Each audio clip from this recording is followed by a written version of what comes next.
You speak, is it Cantonese? Yeah. Okay, you never try to go over to China? I'm in China. I'm about to be going to China. You know what I'm saying? Word. Shout out, Occupy. I got a dope collab with them in China, and it's like I recently learned that I have a big following in China. You know what I mean? Thanks to you. You know what I mean? Because Really? yeah, your my interview with you went viral out there. They don't have YouTube. They don't have They don't YouTube, have right? that, Because but it's a communist took country, it. yeah. They took it and they put Put it it on in their own their version. own platform, and that shit. I forgot what it was called. But And that shit's going like probably more views than what we got. I need to get some of that money then, man. Yeah, then you need to go get some of that. Y'all Chinese be bootlegging, man. You Y'all be bootlegging my interviews. But you know what's crazy? Like, yo, let's talk about hip hop in China right now. Hip hop in China, what I see right now is China, the hip hop in Asia, hip hop in China, right, is like the sleeping dragon over there. You know what I'm saying? Because it's not very big out there. In Japan, it's big.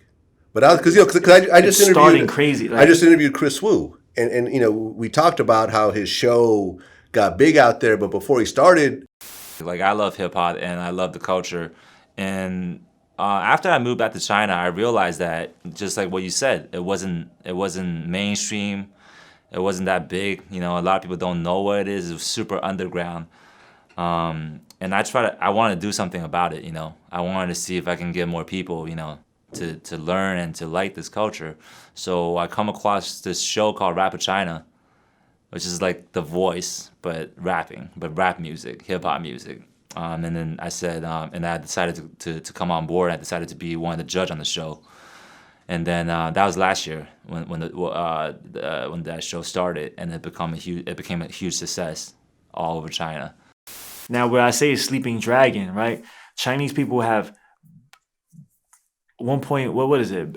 More than 1 billion people, right? Billions. So now, and plus, there's more millionaires under 30 years old in China than anywhere else in the world, right? Hip hop is going from here to here within months.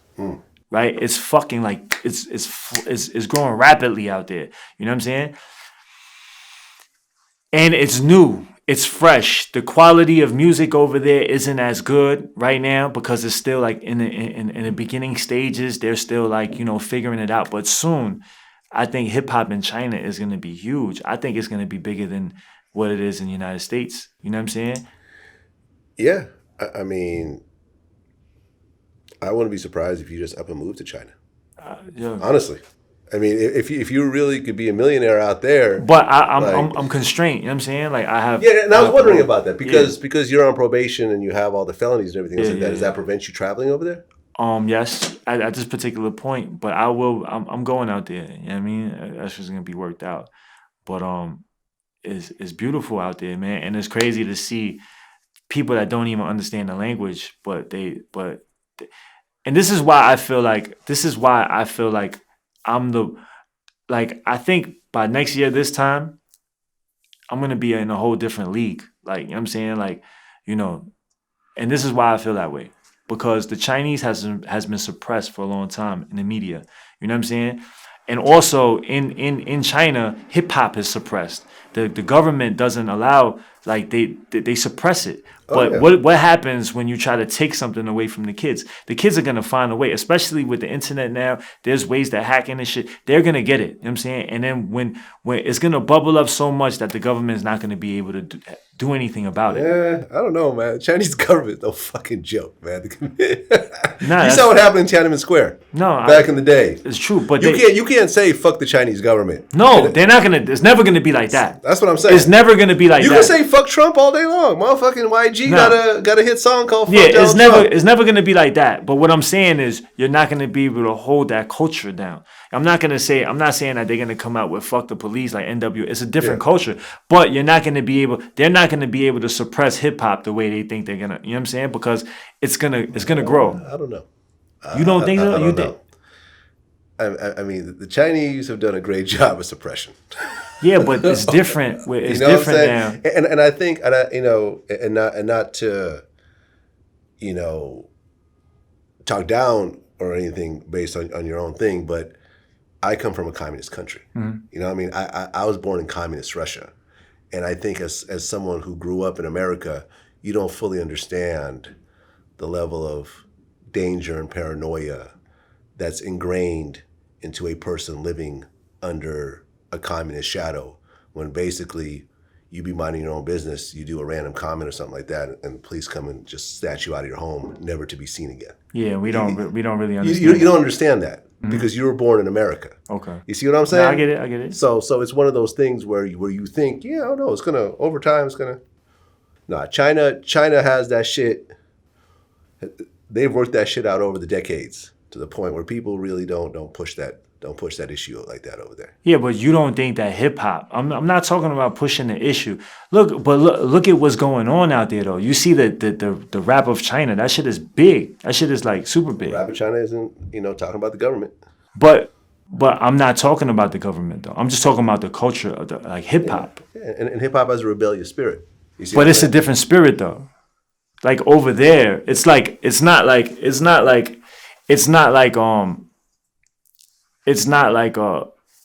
it was like people from over like the same spirit came. They're just copying it, but they don't know, like, it's not the same spirit. It doesn't come from the same place. You understand what I'm saying? Like Americans, we come from a certain place and there's certain things that can fly. So we do that.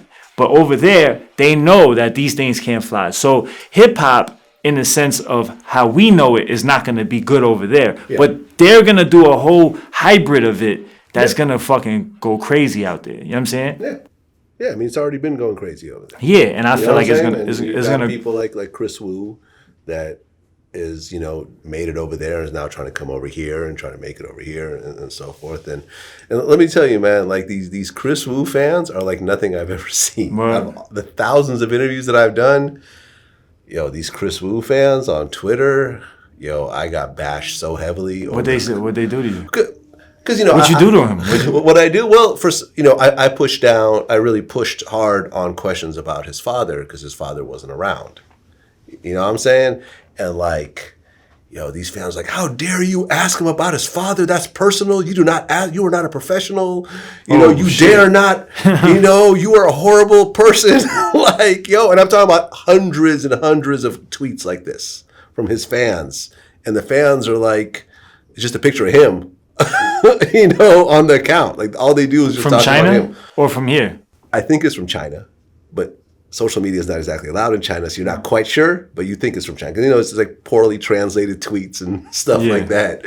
But yeah, no, man, like it's serious over there. It's culturally very different. Me, I feel like I'm going to ask whatever the fuck I'm going to ask. But over there, culturally, there's certain things. You're not supposed to ask about divorce. You're not supposed to ask about family. That's off limits. I don't give a fuck.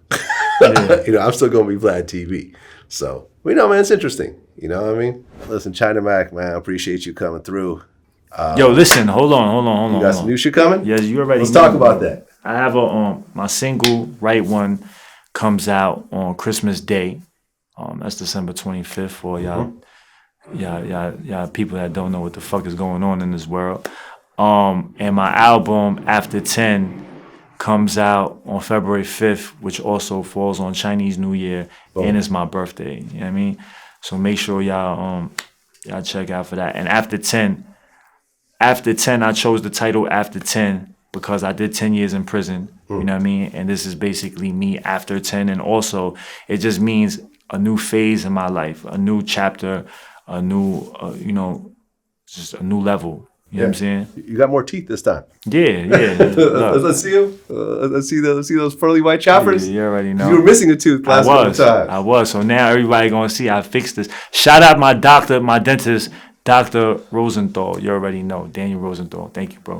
Yeah, man. Well, like I said, you looking good.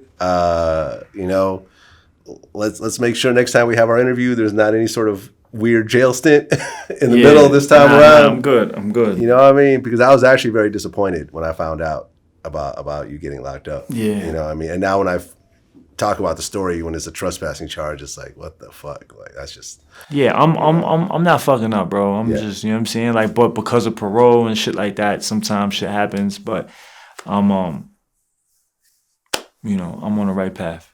Do that thing, man. Do your thing. Until next time. Appreciate you, brother.